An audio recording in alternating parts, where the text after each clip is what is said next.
I was sitting alone in my car outside my own house when I realized something was terribly wrong. The lights were on. The curtains were open. And inside my living room, I saw my wife laughing with a man who was wearing my jacket. Not a similar jacket. Not the same color. My jacket. The one I bought myself after my first heart scare. The one with my name stitched inside the collar, because my wife insisted. So it never gets lost. That night I didn't honk. I didn't storm inside. I didn't call anyone. I just sat there, hands gripping the steering wheel, feeling 63 years of trust collapse in my chest. Before I go any further, let me say this. If you've ever trusted someone with your whole life, if you've ever built everything brick by brick, only to find out someone you loved was quietly tearing it down behind your back, then you'll understand this story. My name is Frank Miller. I'm 63 years old. I live in a quiet American neighborhood where people wave, smile, and pretend nothing bad ever happens behind closed doors. If you're listening to this, do me a small favor. Subscribe to this channel. Comment the city or country you're watching from. And if you've ever faced betrayal in your own life, write, "I understand," in the comments. Because some stories aren't just stories. They're warnings. Now let me tell you how it all really began. For most of my life, I believed I was lucky. 35 years of marriage. 1 house paid off. 2 grown kids. A stable job I retired from early because my heart couldn't handle stress anymore. My wife, Linda, was everything to me. At least, that's what I believed. She handled the house. She handled the bills. She handled our social life. And I trusted her with all of it. That trust started changing about 6 months before the night I sat in my car. It was small things at first. She started locking her phone. Not just locking it, but turning it face down whenever I walked into the room. When I asked her about it, she smiled and said, "Frank, you worry too much. It's just Facebook and silly group chats." Then came the late evenings. She'd say she was visiting her sister, or helping a friend from church, or staying back late at a book club she'd suddenly become very passionate about. I didn't question it. When you're over 60, you don't expect surprises anymore. You expect routines. You expect honesty. One afternoon, I went to grab an old insurance document from our home office. That's when I noticed something strange. The filing cabinet, my cabinet, had been reorganized. Folders I hadn't touched in years were now neatly aligned. Some papers were missing. When I asked Linda, she said, "Oh, I was just cleaning. You know how messy you are." I laughed it off. I wish I hadn't. A week later, I received a call from our bank. The woman on the phone sounded confused. "Mr. Miller," she said, "we just want to confirm a few transactions." She read out numbers that made my stomach tighten. Large withdrawals. Transfers I didn't recognize. When I asked when these transactions happened, she paused. "They were authorized from your home computer," she said. That night, Linda cooked my favorite dinner. Roast chicken. Mashed potatoes. Apple pie. She smiled more than usual. Touched my shoulder. Asked about my day. And for the first time in our marriage, I felt like I was sitting across from a stranger who knew something I didn't. I waited. I didn't accuse her. I didn't confront her. I started watching. I began checking small things. Receipts. Call logs. Mail. That's when I noticed a name appearing again and again. David. A man I knew very well. David was my former business partner. We had worked together for over 15 years before I retired. I trusted him like a brother. I helped him when his business struggled. I co-signed a loan for him once. I even let him stay at our house for a month after his divorce. Linda had comforted him then. Brought him meals. Listened to his problems. I never thought twice about it. Until now. One afternoon, I followed Linda. I told myself I was just being cautious. Not suspicious. She said she was going to visit her sister. Instead, she drove across town. to a small cafe near the river. I parked a few spaces away and waited. 10 minutes later, David walked in. They hugged. Not the kind of hug friends give. The kind of hug people give when they believe no one is watching. I didn't go inside. I didn't need to. Everything I needed to know was already sitting heavy in my chest. That night, I lay in bed beside my wife, staring at the ceiling, listening to her breathe. I realized something important then. They didn't just betray me emotionally. They were planning something. Something involving my money, my house, my future. And here's the mistake they made. They thought I was old. They thought I was weak. They thought because my heart was fragile, my mind was too. So I decided not to explode. I decided to wait. Because the quiet man at the table, the one everyone underestimates, is usually the most dangerous one in the room. And I promise you this. What I did next changed their lives forever. The next morning, I kissed Linda on the cheek like I always did. She smiled. The same smile I had trusted for 35 years. That was the moment I understood something painful but powerful. The woman I loved was gone. And the woman standing in front of me was someone else entirely. From that day on, I became a different man. Not louder. Not angrier. Quieter. I started waking up earlier than usual. Before Linda. Before the neighborhood stirred. I began taking walks again, telling her my doctor recommended light exercise for my heart. That part wasn't a lie. What I didn't tell her was where I was really going. Every morning, I walked past the cafe by the river. I sat on the same bench, ordered the same black coffee, and watched. It didn't take long. Linda and David were careful, but not careful enough. They met twice a week.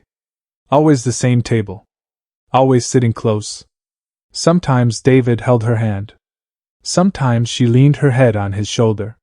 And every time I saw it, I reminded myself of one thing. Stay calm. Because anger makes mistakes. And mistakes ruin plans. At home, I started paying attention to details I had ignored for years. I checked our mail before Linda could. I memorized her schedule. I listened instead of talking. That's when I realized how confident they had become. Too confident. One evening, while Linda was in the shower, her phone buzzed on the nightstand. I didn't touch it. I didn't need to. The screen lit up with a message preview. We'll finalize everything next week. Frank won't suspect a thing. I stood there, staring at those words, feeling something inside me harden. Finalize everything. That didn't sound like love. That sounded like a plan. The next day, I drove to my old office downtown. The building still smelled the same. Coffee. Paper. Time. I asked for my former accountant, Susan. She looked surprised to see me. Frank, she said, I thought you were enjoying retirement. I smiled. I am, I said. I just want to make sure it lasts. I asked her to review my accounts. Quietly. Discreetly. No alerts. No notifications. As she clicked through the files, her face changed. She frowned. Then she leaned closer to the screen. Frank, she said slowly, did you authorize a power of attorney? My chest tightened. No, I said. I didn't. She turned the monitor toward me. There it was. My name. My signature. Perfect. Too perfect.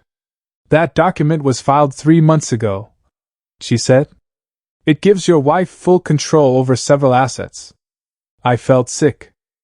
Not because of the money, but because of the precision. They hadn't acted on impulse.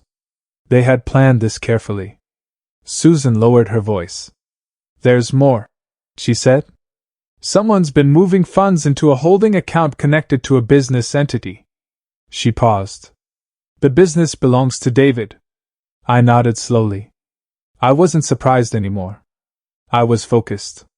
I asked Susan one simple question. If someone wanted to take everything from me, how long would it take? She hesitated. If they were patient, she said. A few months. Maybe less. I thanked her and left. On the drive home, I didn't feel panic. I felt clarity. They thought I was at the end of my life. They didn't realize I was at the beginning of a war. That evening, Linda mentioned David casually.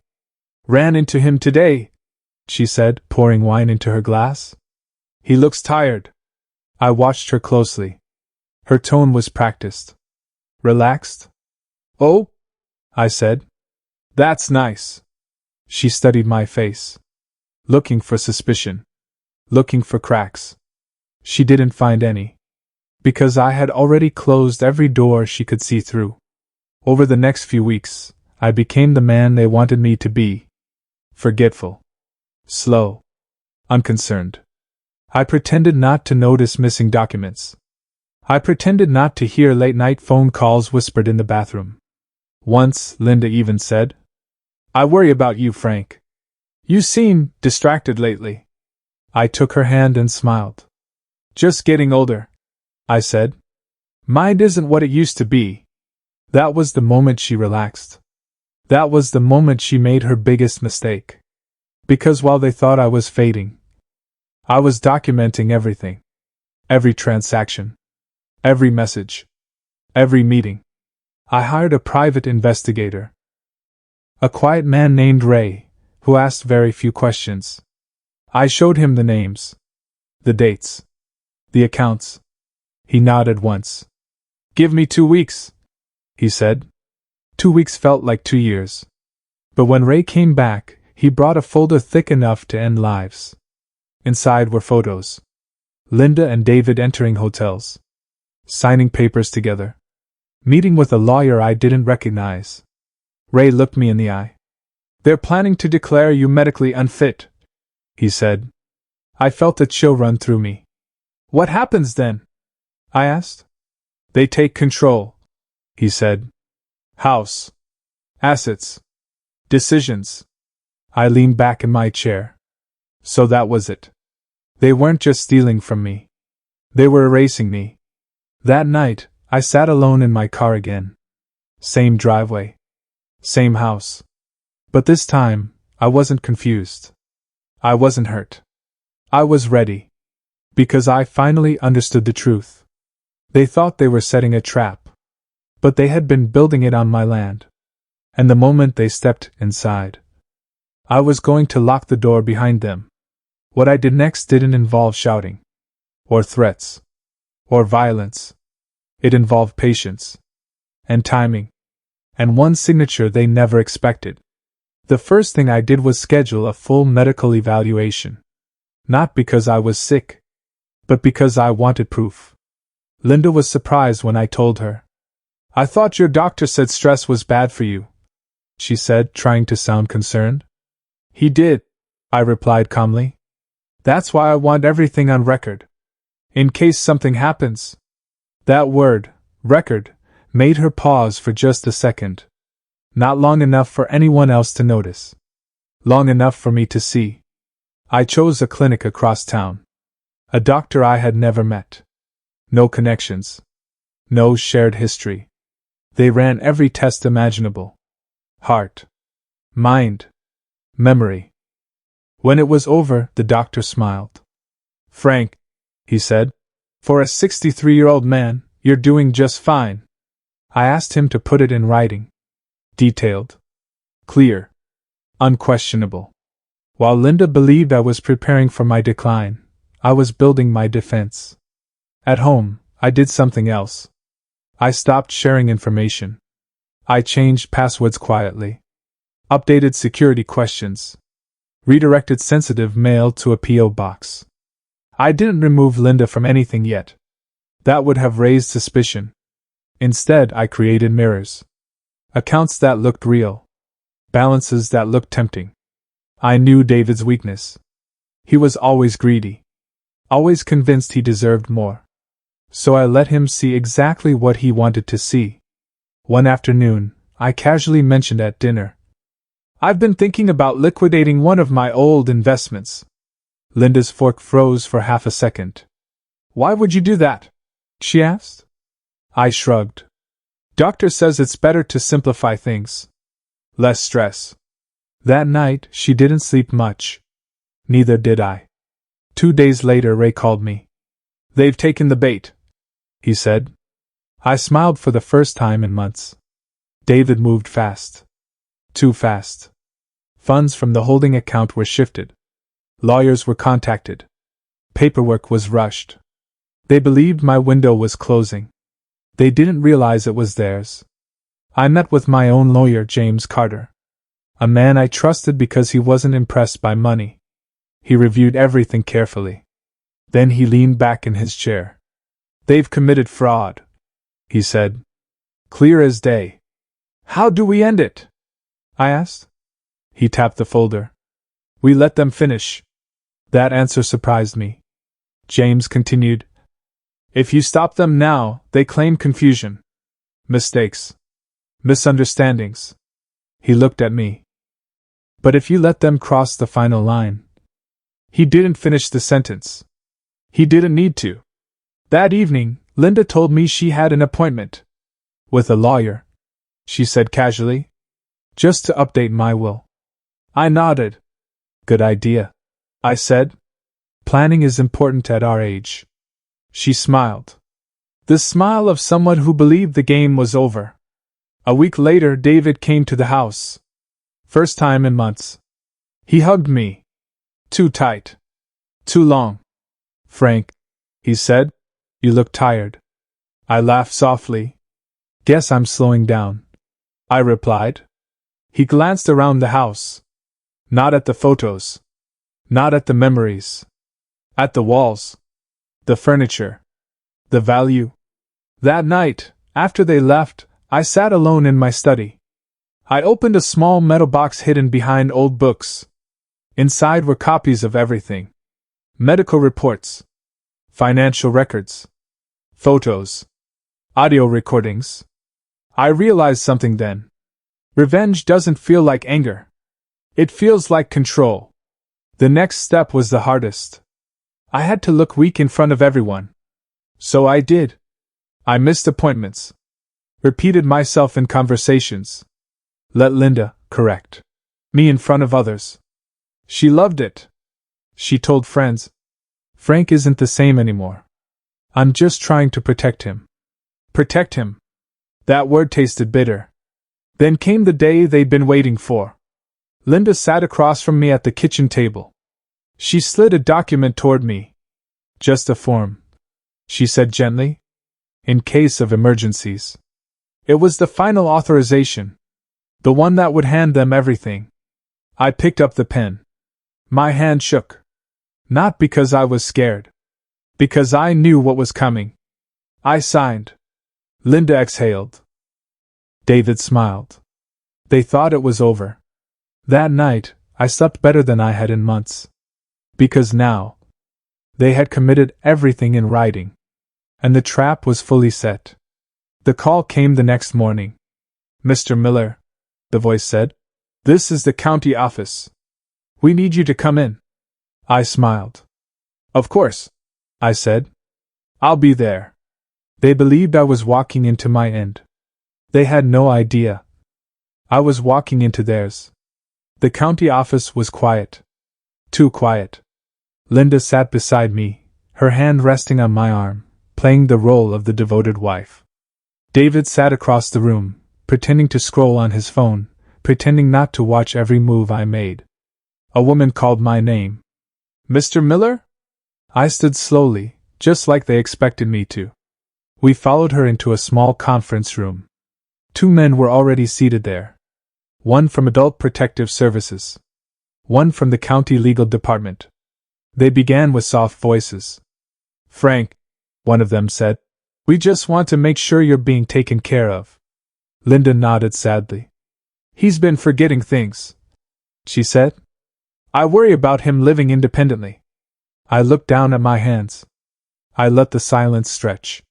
Exactly the way my lawyer told me to. Then the man turned to me. "Frank," he said, "do you understand why you're here today?" I lifted my head slowly. "Yes," I said clearly. "I do." That caught them off guard. Linda squeezed my arm.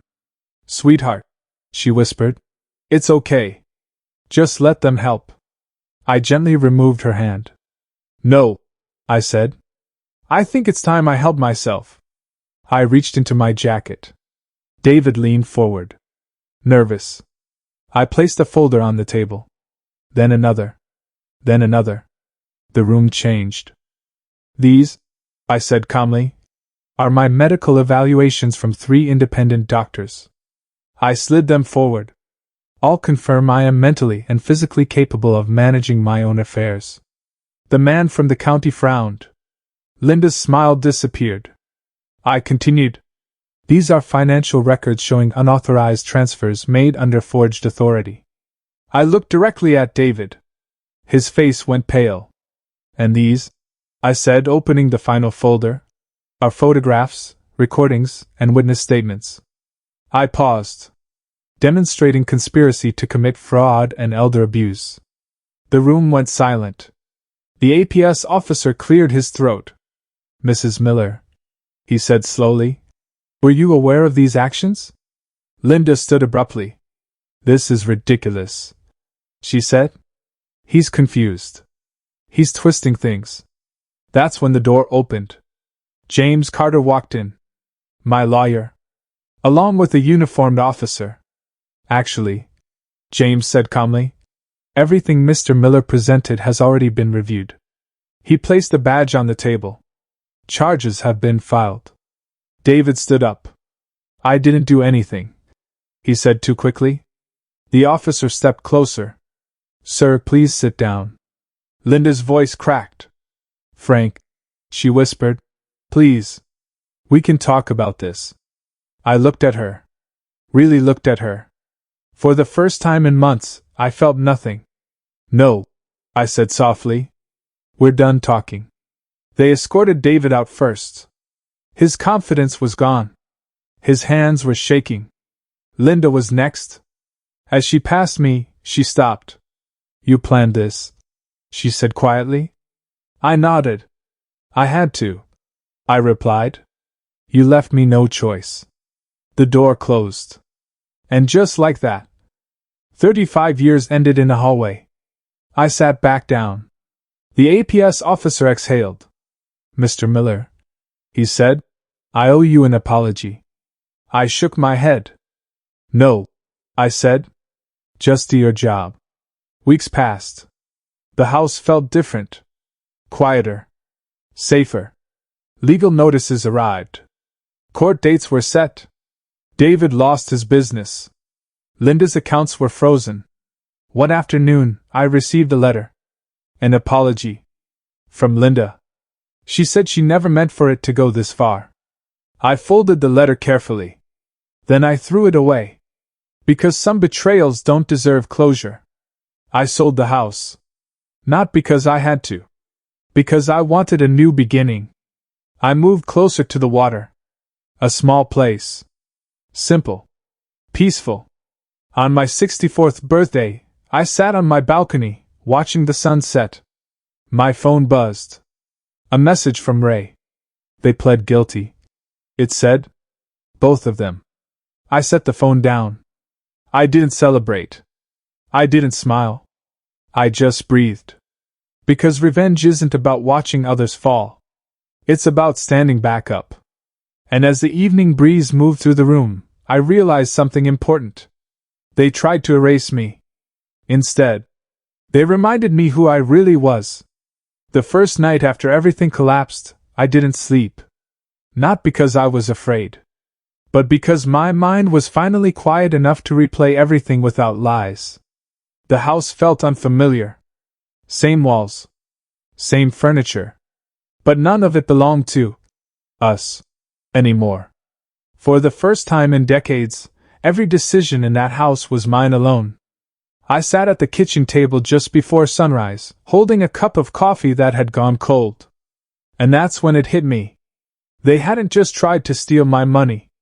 They tried to steal my voice. For months, I had allowed myself to be spoken over. Corrected. Dismissed. I was still alive, but I had been slowly erased. The legal process moved faster than I expected. Once the evidence was presented, everything unraveled quickly. David's confidence disappeared in court. He avoided eye contact, stared at the floor, shrank into the chair like a man realizing too late that intelligence without integrity is useless. Linda tried something different. She cried. Not quiet tears. Performative ones. She told the judge she was overwhelmed. That she was scared of my health. That she only wanted to protect me. The judge listened patiently. Then he looked at the evidence. Medical reports. Recordings. Documents with dates and signatures. And then he said something I'll never forget. Concern doesn't require deception. That sentence felt heavier than the verdict itself. The marriage was dissolved. Assets were restored. Charges were finalized. But courtrooms don't heal people. They just close files. The real reckoning came afterward. Friends chose sides. Some disappeared completely. Others showed up late, saying things like, "We had no idea." I didn't blame them. People prefer comfortable lies over uncomfortable truth. I stayed quiet during that time. Not because I was weak, but because I was listening. I listened to how people spoke to me now. Slower. Kinder. More careful. Not out of respect. Out of guilt. So I decided to change everything. I sold the house. Every room in that place echoed with memories that no longer belonged to me. Packing was harder than I expected. 35 years fit into boxes far too easily. Photographs. Tools. Old cards with handwriting that once meant something. I didn't take much. Just what mattered. I moved near the water. A small place with wide windows and mornings that smelled like salt and sunlight. No neighbors asking questions. No reminders. No pretending. The first week there, I walked more than I talked. I let my heart adjust to the rhythm of peace. Some evenings were still heavy. Betrayal doesn't disappear when justice is served. It lingers. But something else started to grow. Clarity. I began journaling again. Not to relive the pain, but to understand my role in it. I realized how often I had chosen silence to avoid conflict. How many red flags I dismissed because I believed love meant endurance. I learned something important. Love doesn't ask you to disappear. Control does. One afternoon, my doctor called. Not with concern. With surprise. "Frank," he said, "your numbers look better than they have in years." I smiled. Stress ages you faster than time ever could. I started speaking again. Not loudly. Honestly. At a community meeting, someone asked me why I moved. I told them the truth. I outlived a version of my life that no longer respected me. They nodded. No pity. Just understanding. I ran into Linda once. At a grocery store, months later. She looked older. Tired. Smaller. She tried to smile. I nodded politely. Nothing more. No anger. No closure. Some chapters end without a conversation. That's okay. David never contacted me. I heard he moved states. Started over. That didn't bother me. People like him don't change locations to grow. They change them to escape. On my 64th birthday, I sat alone on my balcony. A simple dinner. A calm breeze. No noise. I thought about how close I came to losing everything. Not because of betrayal, but because I underestimated myself. I believed age meant decline. I believed silence meant peace. I was wrong. Age gives you vision. Silence should be a choice. I picked up my phone and recorded a note to myself. In case I ever forget. It said, "You survived because you paid attention. You won because you stayed calm. Never let comfort replace awareness." That night I slept deeply. No dreams. Just rest. And when the sun rose the next morning, I realized something profound. Revenge wasn't the victory. Freedom was. They expected me to break. They expected confusion. They expected weakness. Instead, I rebuilt. Slowly. Deliberately. On my terms. So if you're listening to this, if someone assumes you're too old to notice, too tired to fight, too quiet to matter, let them. Because the most dangerous moment is when someone thinks you've already given up. My name is Frank Miller. I'm 64 years old. And this wasn't the end of my life. It was the moment I finally took it back. If this story reached you, subscribe. Comment the city or country you're listening from. And if you've ever been underestimated and proved them wrong, write. Still standing. Because quiet strength always has the last word.